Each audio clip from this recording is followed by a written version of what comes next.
जरूरी है। मेरा मानना ये है, सेंगर, बैंस और कुछ ऐसे क्लैन है, उनका फैलना बहुत बहुत बहुत बहुत जरूरी है, बहुत। क्योंकि तुम जैसे राणा और चौहान हाईलाइट हो ना, उतने उस लेवल पर हर कोई नहीं हो पाया। मैं शायद गलत नहीं हूँ शायद। इतिहास तो बहुत विशाल है, लेकिन उतनी ज्यादा रिस्पेक्ट किसी ने नहीं दी। हुकम हुकम, हाँ, ये पॉइंट है, पॉइंट है। जैसे कि श्रीलंका भी देख लीजिए, श्रीलंका में भी सेंगरों की रियासत रही है।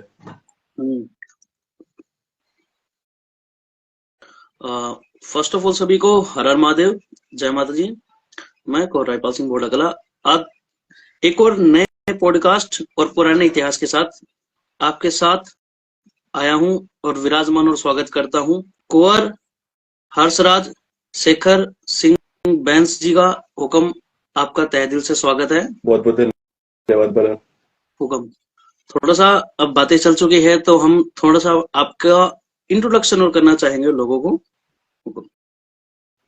आप हैं रियासत बैसवाड़ा की जागीर बिंदौल के कुंवर साहब।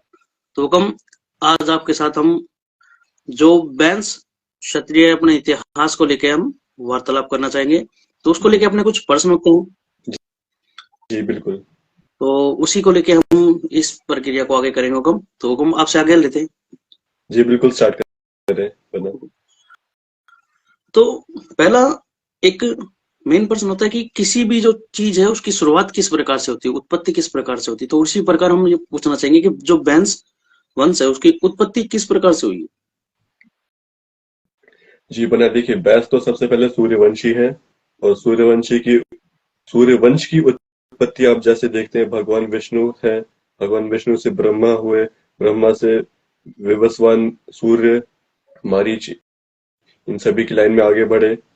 उसी तरह भगवान जो थे हमारे हमारे कुल के इक्ष्वाकु वंश के, हमारे इक्ष्वाकु वंश के सबसे पहले थे इक्ष्वाकु महाराज हुए। महाराज इक्ष्वाकु के छोटे भाई थे नाभाग अरेस्ट। महाराज नाभाग अरेस्ट को पूर्वी पार्ट राज्य में दिया गया था। पूर्व पार्ट राज्य में दिया गया था। वहां उनका राज्य था बिहार, बंगाल और भी आगे के तक फैला हुआ था। तो उन्हीं के वंशज हम बैसवंशी क्षत्रिय कहलाए। जिस लाइन में आगे चल करके महाराज विशालु है, जिन्होंने वैशाली की स्थापना की, जो वैशाली आज भी है। और महाराज विशाल के नाम पर हम उनके वंशज वैस और बैस कहलाते हैं। हुक्म।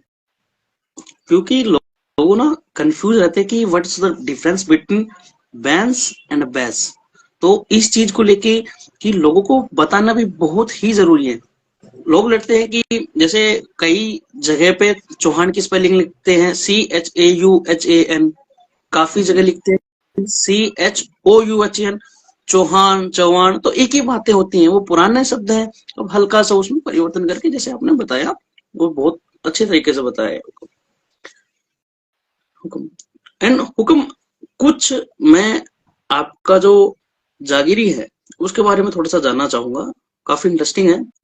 तो आप प्लीज उसके बारे में थोड़ा बताइएगा। जी बना, हमारे बिंदौल जो जागीर है, ये 1430 के आसपास महाराजा त्रिलोकचंद्र के बेटे महाराजा राव पृथ्वी चंद्र जब गया में स्थित विष्णु धाम मंदिर के दर्शन करके वापस बैसवाड़ की ओर प्रस्थान कर रहे थे, तो रास्ते में एक जगह वो रुके। उन्हें वो जगह बहुत भाई मनमोहक लगी। वो वहाँ काफी दिन रुके, उन्होंने आराम किया।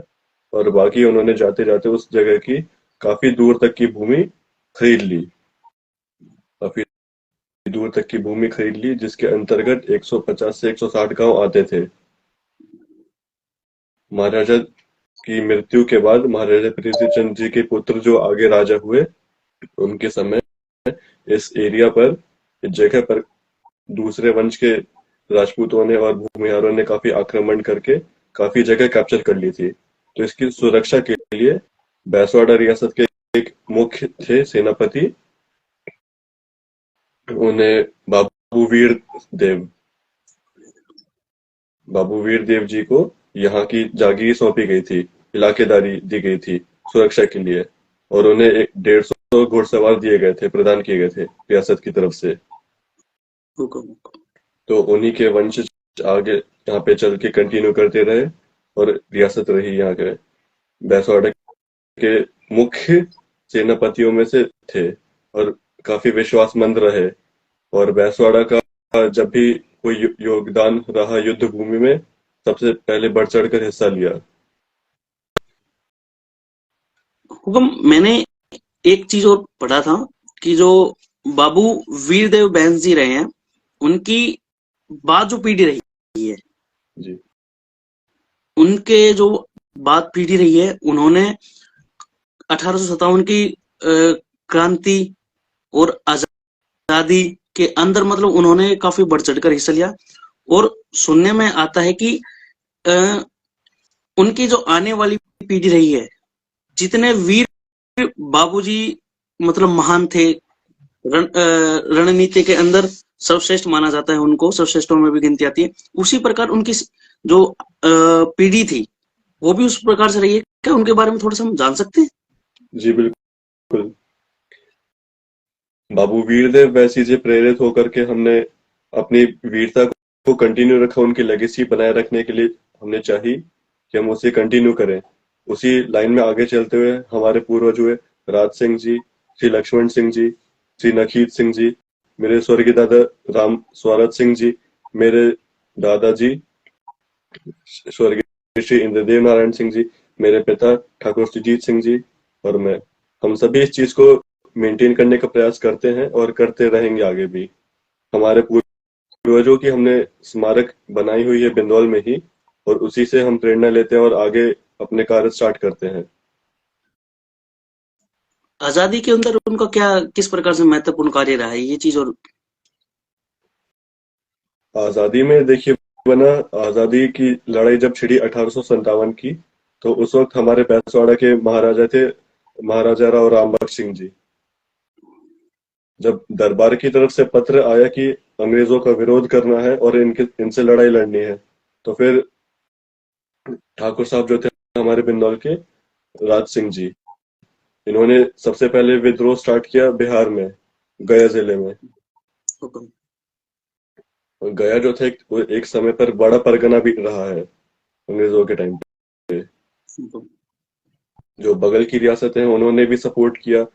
उतना बेटर लेवल पर नहीं हो पाया, लेकिन जितना हो सका हमने प्रयास किया और अंग्रेजों से लड़ाई लड़ते रहे। उनके बाद उनके बेटे हुए राव लक्ष्मण सिंह जी, उन्होंने भी उस चीज को कंटिन्यू रखा, अंग्रेजों से लड़ाई लड़ते रहे। उस टाइम हमारे जो बिंदौल ठिकाना था वो उस समय 50 गांवों का था। हुकुम। जब क्रांति शांत हुई, क्रांति दबाई गई अंग्रेजों के द्वारा, तो फिर उस टाइम आधी जागीर कैप्चर कर ली गई थी अंग्रेजों से। आधी जो थी वो 100 तक की थी, 100 तक पहुंच चुकी थी। लेकिन फिर बाद में 75 गांव चले गए थे, जिसके बाद 25 गांव हमारे पास बचे रह गए अभी इस वक्त। हुकुम। जिसके बाद हमें काफी खामियाजा भरना पड़ा। काफी हमारी जमीन नहीं गई उसमें, काफी पैसे भी चुकाने पड़े उसमें, काफी हमारे साथी भी मारे गए थे युद्ध में। काफी लॉस हुआ हमारा। और तक आर्थिक रूप से लेके शारीरिक रूप तक दोनों का नुकसान हुआ, हम ये कह सकते हैं जी बिल्कुल।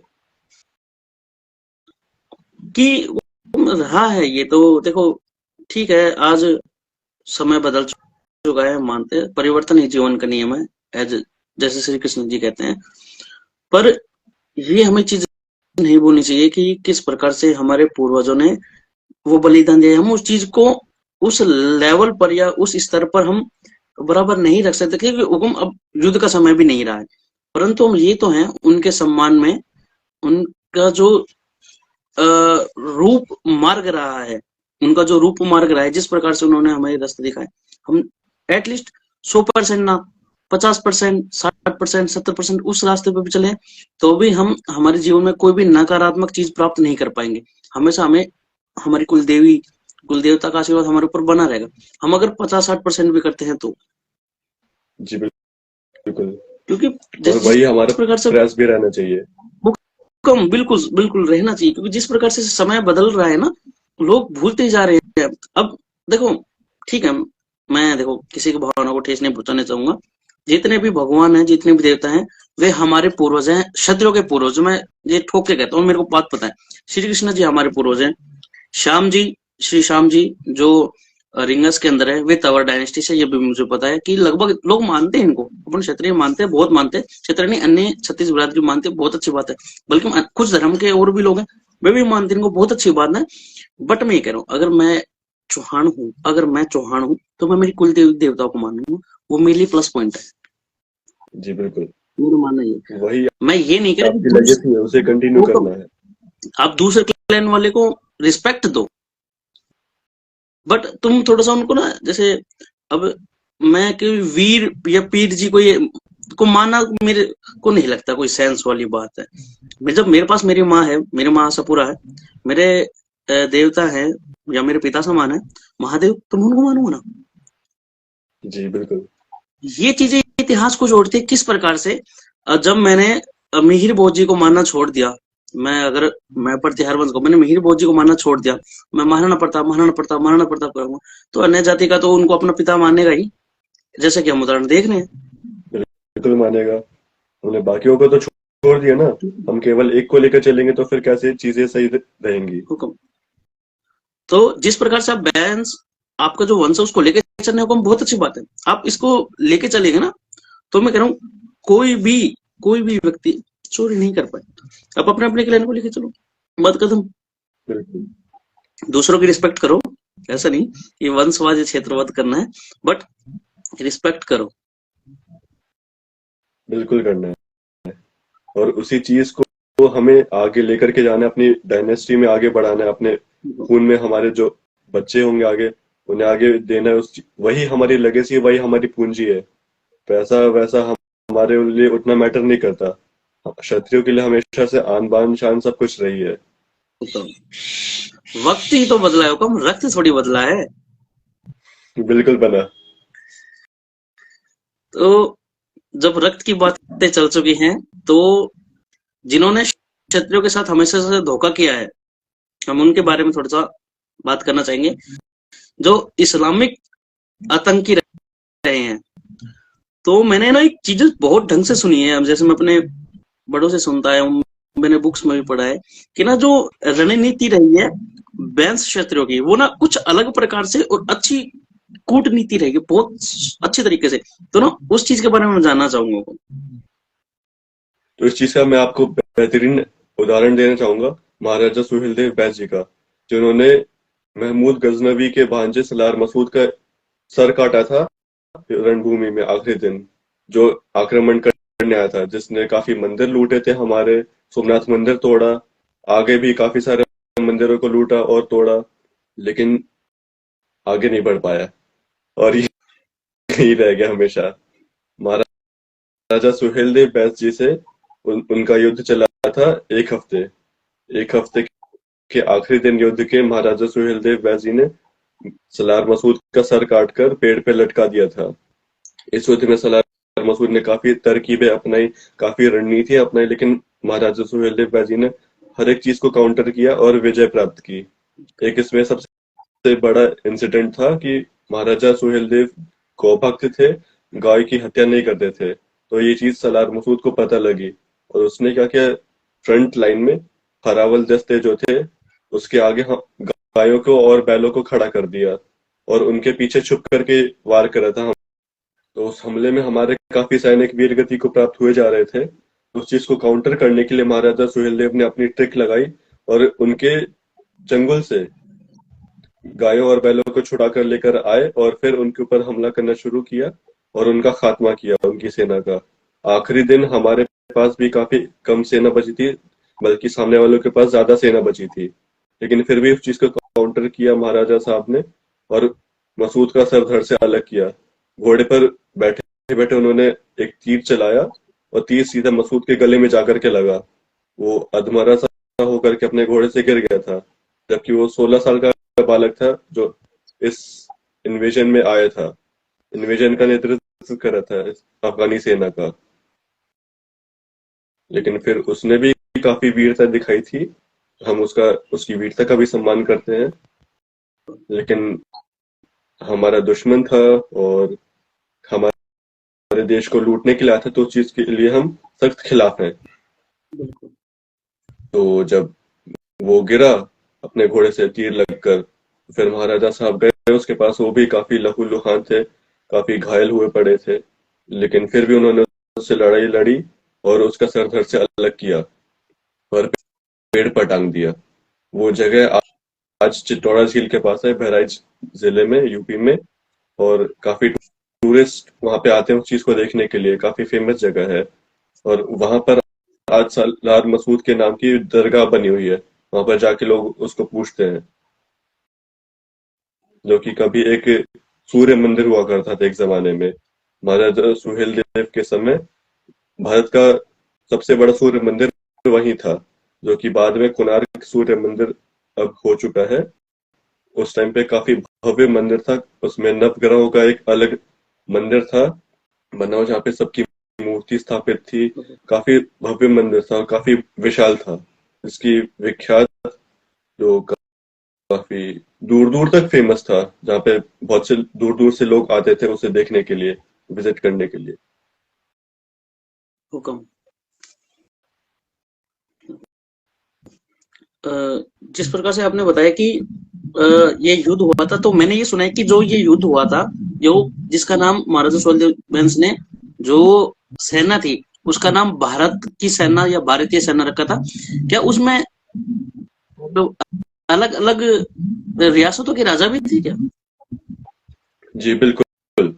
उसमें महाराजा साहब ने कहा कि केवल हम ही नहीं लड़ेंगे, और बाकियों को भी नेतृत्व करने के लिए उकसाया कि तुम भी लड़ो अपने देश के लिए, अपनी मातृभूमि